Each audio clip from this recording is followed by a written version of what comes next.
Hello, and welcome to Detour. I'm Jorge Just. We're standing at the center of Fisherman's Wharf. Millions of people come here each year, but they rarely see the side of the wharf I'm about to show you. And they never get to meet the people who gave the place its name. For the next hour, you and I will walk through the Fisherman's Wharf. You should be standing on the corner of Jefferson and Taylor, underneath a 32-foot Fisherman's Wharf sign that's shaped like a ship's wheel. That sign's been here since 1966, which means it's practically a baby on this side of the wharf. You're probably staring up at the sign with the parking lot behind you. That's perfect. I'm going to guide you through a secret passageway that will take us to the docks. It's a bit hidden, so let me show you where we're going. Look across the street to the crab stands. See the burgundy awning at the corner? Guardino's?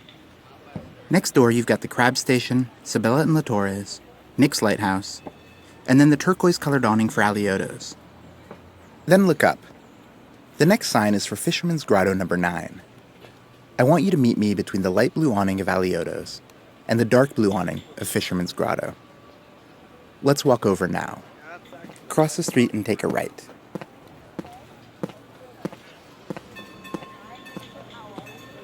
As you walk past these crab stands, you'll notice they're hawking Dungeness crab.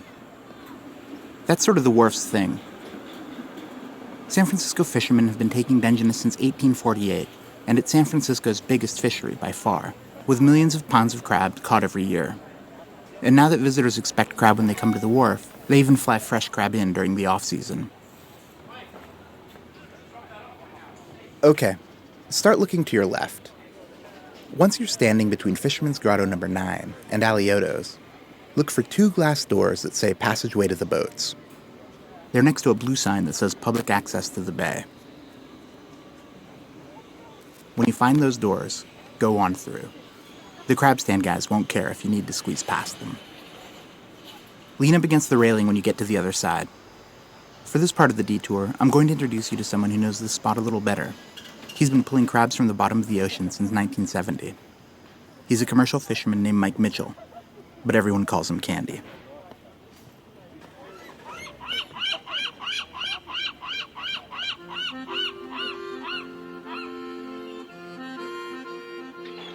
Welcome to the lagoon.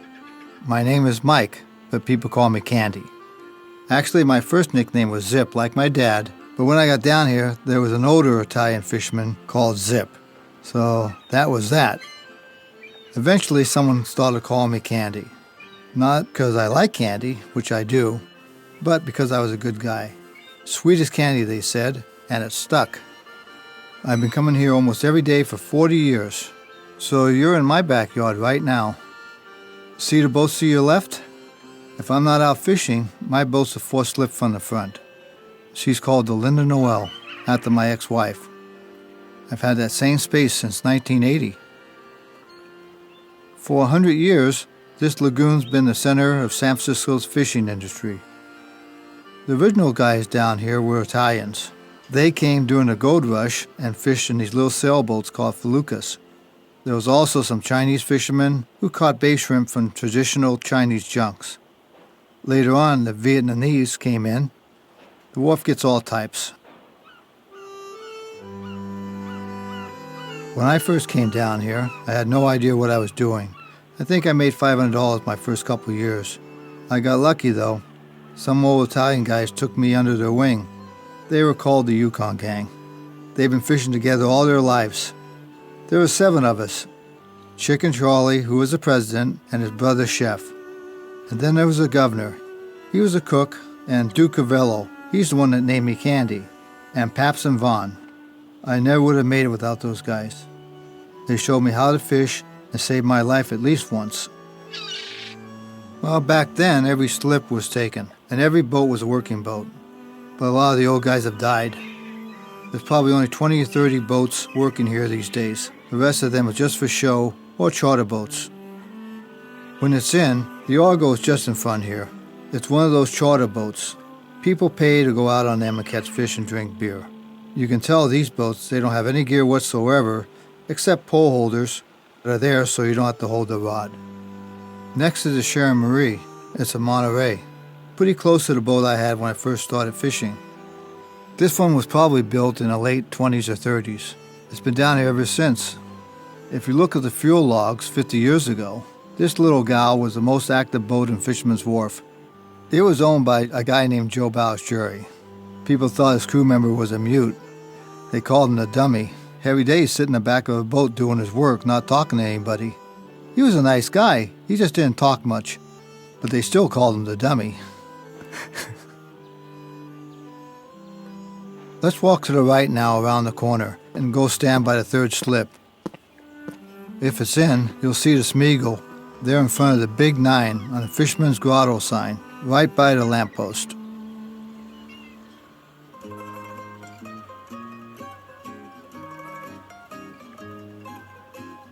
The Spherical should be right here. If it isn't, you can see pictures on your phone. Besides crab and herring, the boats in this lagoon also go out for black cod, salmon, bay shrimp, sole, and other types of flatfish. The Spherical is usually rigged up for crab and black cod. Now, crab boats are easy to spot because they have a crab pot puller. A crab pot is a round trap they drop onto the ocean floor. They look like 2 hula hoops about a foot apart from each other, surrounded by wire. Small fish and crabs can escape, which is good. You don't want those. But full-size crabs get stuck inside. Those pots get heavy, especially when they're filled with crabs, so we pull them up with a hydraulic winch called a crab block. It looks like a little crane. We pull one pot at a time. Normally, there might be 20 or 30 crabs in a pot at the start of a good season. Towards the end of the season, you'd be happy with 2 or 3.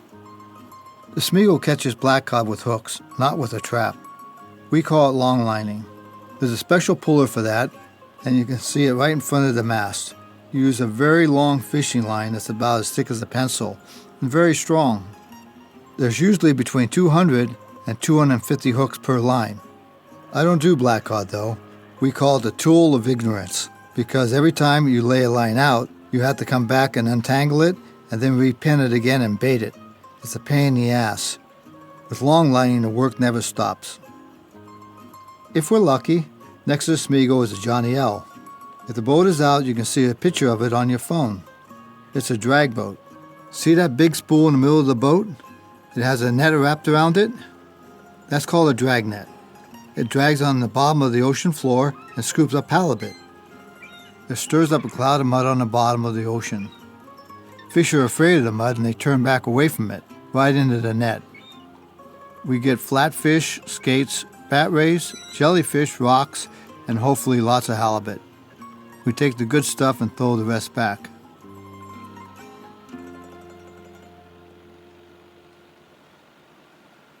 The weirdest thing I ever brought up wasn't a fish. It was a dead body. He had jumped off the bridge 2 days before and I got him in a net. His arms were crossed over his chest and his eyes were closed. And he looked like he had just died. So, lifted him on the boat and covered him up. That was an unusual day. Everything we do is regulated. I have to keep a log of everything I catch, how long I tow for, and where I'm fishing. Plus, for a couple months of the season, an observer from Fish and Game comes out with me almost every day and keeps track of everything himself. They're nice guys, though. Follow the rules and they don't give you any trouble. Let's start walking towards that brown building up ahead. It's a chapel, actually. Stop by the little walkway leading to it.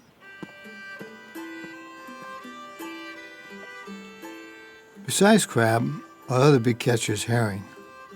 Those herring pretty much all go to Japan. They like San Francisco herring because even though the fish is little, the egg sac is big, and that's what they're really after. They make this fancy roll dish called kazunoko. When the Japanese discovered all herring in the 70s, the price went sky high. Suddenly, there was 300 boats fishing herring. It got real competitive. Guys were cutting each other's nets and stuff. It was chaos. It's not like that anymore, but January through March, you might see a herring boat.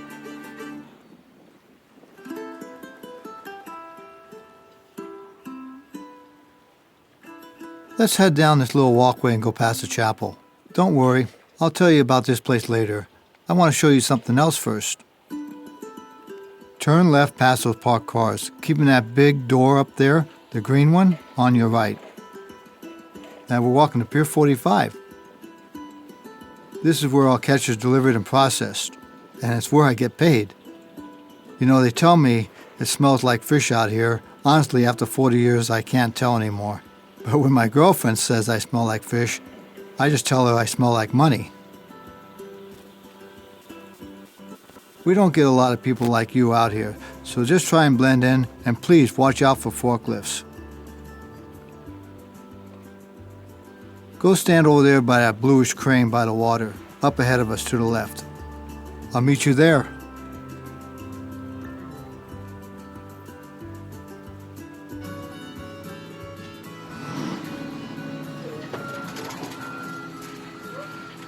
Well, everybody out on this pier is in the business of buying, processing, and selling seafood.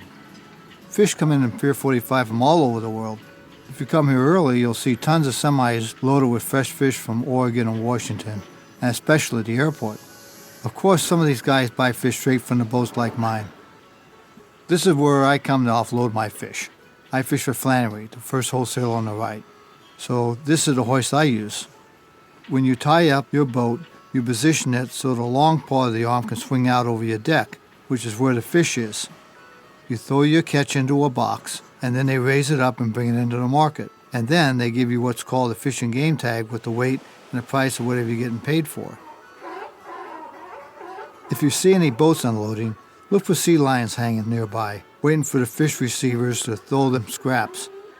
Fishermen never feed them because we know they're not our pets. You don't want them to jump on a boat with you, because if they do, they'll chase you. There's nothing you can do about it except run for your life. They look funny in the water, but when they get out of the water, they're not so funny at all. Now let's check out that big aluminum structure, another 20 feet down the dock.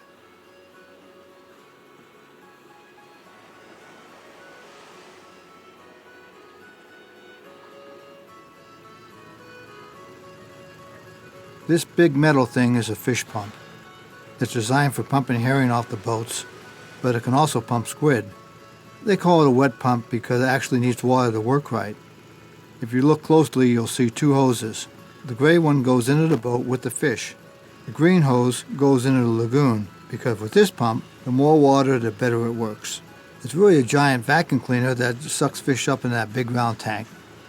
Then it pushes it onto that conveyor belt and dumps it into another bin, which is actually a scale. When enough fish get in there, they stop it, weigh it, and then they dump them through a chute into a big cooler called a bonner. They can offload maybe 10 tons of fish in a half hour. It's pretty fast. Let's keep walking. Our last stop on the pier is right outside a wholesaler called Encoded Fisheries. As you're walking, look to your left across the water to Skoma's restaurant. It's the only restaurant down here that has its own boat. They go and catch their own fish and process whatever they're going to use that day. So when you eat at Skoma's, you're literally eating fish right off the boat.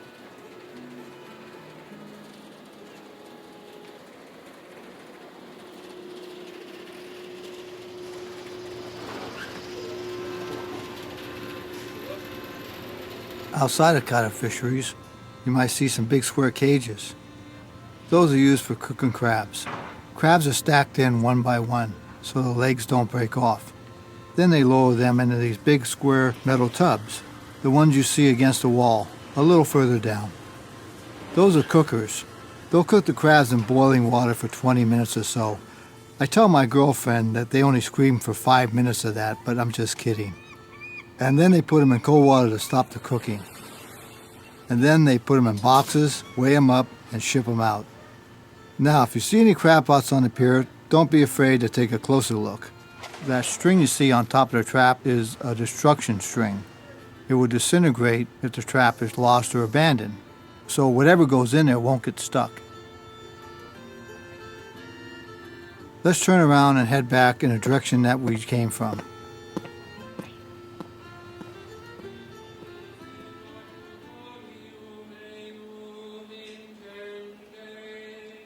The music you hear is from the chapel up there on the right. You won't hear a mass like this anywhere. This is the last place left in San Francisco doing it this way. The Catholic Church stopped using these traditional masses in the 60s. This is how it was when I was an altar boy. I still remember my Latin. De unquigam de unquigam tivitat juventutem meam.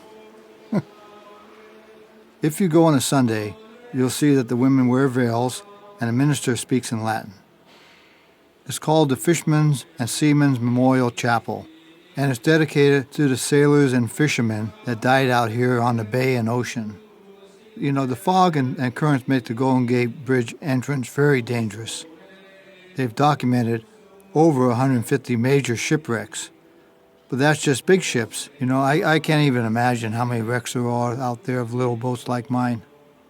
For big ships, there's a team of people called San Francisco bar pilots. They've been on call nonstop since 1850. They put a guy on every ship coming into San Francisco Bay and out of San Francisco Bay to help that ship get in and out safely. There's nothing like that for small boats, though. We're on our own. And that's another thing the old Italians taught me. You can fool the ocean lots of times, but the ocean only has to fool you once.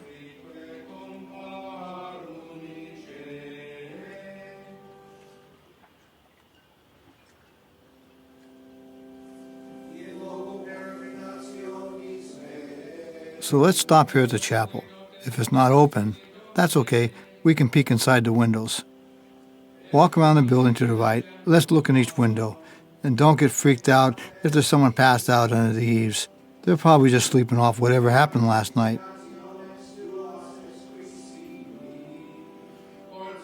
This first window is where the organist sits.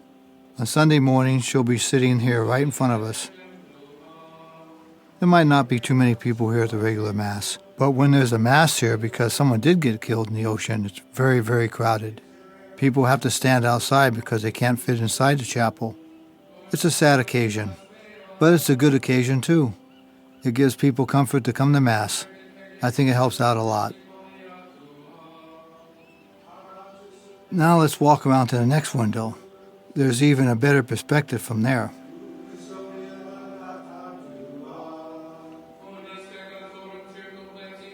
If there's a Mass happening right now, you'd likely be looking directly into the eyes of the priest. The altar is right in front of us. For much of that ceremony, he stands here with his back to the congregation. Let's go to the next window.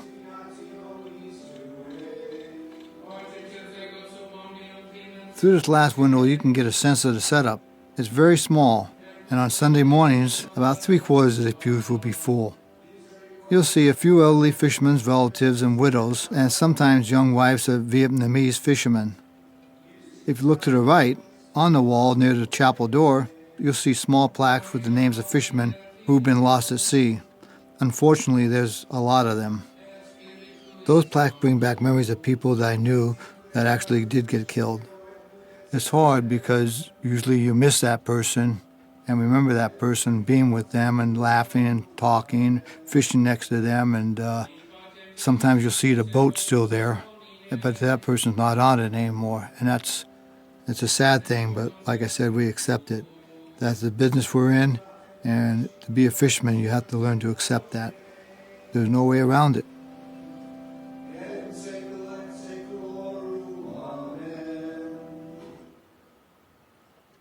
Okay, let's walk back to the front of the chapel and then head left to the parking lot.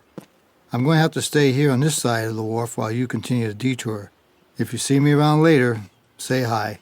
I'm usually fishing and working on my boat, the Linda Noel. Hello again. Let's walk through this parking lot, keeping the lagoon to our right and Candy's hoist behind us. See that big sign in the shape of a ship down there? Head that way. Our next stop is in the white warehouse to the left of it. It's a place called Musée Mécanique. So you're probably wondering, how does such a blue-collar industry survive in what's becoming one of the most expensive cities in the world? Why is this prime waterfront real estate taken up by fishing boats and not huge luxury yachts?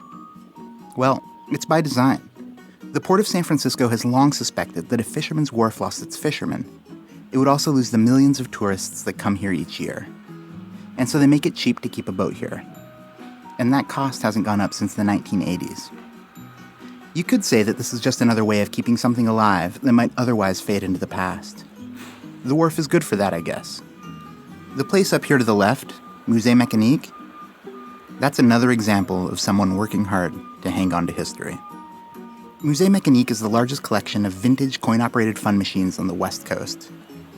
The owner is a guy named Dan Zielinski. These are machines that I've grown up with in my basement because my dad started this collection long before I was born. And so I've grown up playing with them and watching my dad fix them and so on and so forth. Dan owns the collection now, and he's here every day watching over his machines, making repairs, and building his own. If you have a question, he loves to talk about them, and he's easy to spot. Dan's the guy wearing roller skates and a stainless steel pocket protector. Keep walking to the musée. When you get to the door, go on in. Admission's free. Once you're inside, step forward a little ways and stop next to the red bumper car on your right. We've entered Musée Mécanique. That means Mechanical Museum. The oldest machine in this room is from 1884. Back then, machines like these were a common form of entertainment, and some were hugely popular in their day. Like the 6'10" doll inside that big white cabinet to the left. Her name is Laughing Sal. She's one of the first animated carnival dolls ever made. Here, I'll save you 50 cents. This is what she sounds like.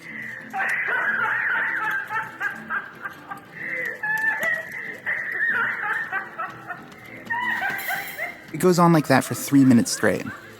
Imagine you're a 5-year-old hearing this in the 1920s. Maybe it's the only recorded audio you've ever heard. I don't think I'd sleep for weeks. A bit down from Laughing Sal are a couple of change machines. You should grab some quarters, because there are a few machines here that aren't so easily explained. You really need to try them. Pause me for a second if you need to. I'll wait. Our next stop is one of my favorite machines. It's just a few machines down the wall to the right of the change machine. Just past the chair that says, "Test your passion factor," you'll see a brown wooden cabinet. Let's walk over. We're looking for a big diorama called End of the Trail. All Dan the owner knows about End of the Trail is that it's older than he is, and that it gets more complaints than anything else in here. Notice how the wood is different at the bottom? That's because it makes some people so mad they can't help but kick it. Go ahead, put a quarter in and see why this machine brings so many people to physical violence. And then ask what everyone asks. Why would anyone make this? That's one of my favorite questions because somebody wanted to build it. That's the only reason any of these things exist. Now it's time for you to explore and have fun.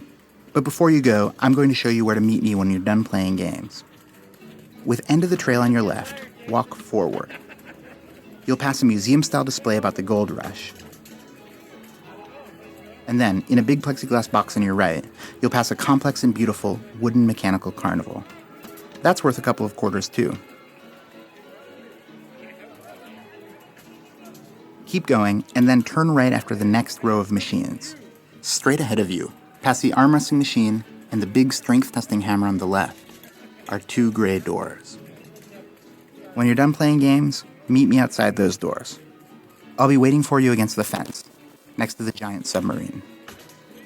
While you explore, listen to Dan talk about why he never sells a machine. Because I'm not parting with anything. That's the biggest mistake you can make is part with something and then just regret it the rest of your days. It's like when your kid goes to college. Oh, God, when are you coming home? You know? So that's pretty much what this is. Each individual machine is, you develop a rapport, and it's kind of personal. Maybe that seems kind of silly, but it's true. And sometimes I'd come home, and one of my favorite machines was gone. I say, "Hey, Dad, where'd it go?" He said, "Oh, I traded it for something." Oh, man. Of course, he traded it for something that's also cool, but that one machine's gone forever now until you find one 50 years later, if you're lucky. But I like just adding to the collection and not eliminating anything, because it's not just my memory, it's someone else's memory that comes in here looking. If you take one machine out of here, somebody's going to come in within a week looking for that one machine. It happens every time. It's a very traditional, nostalgic experience, and I think nostalgia is probably what the most important part of this collection. It either, brings a great memory that you've had, or it's going to create a new memory that's going to last you another lifetime.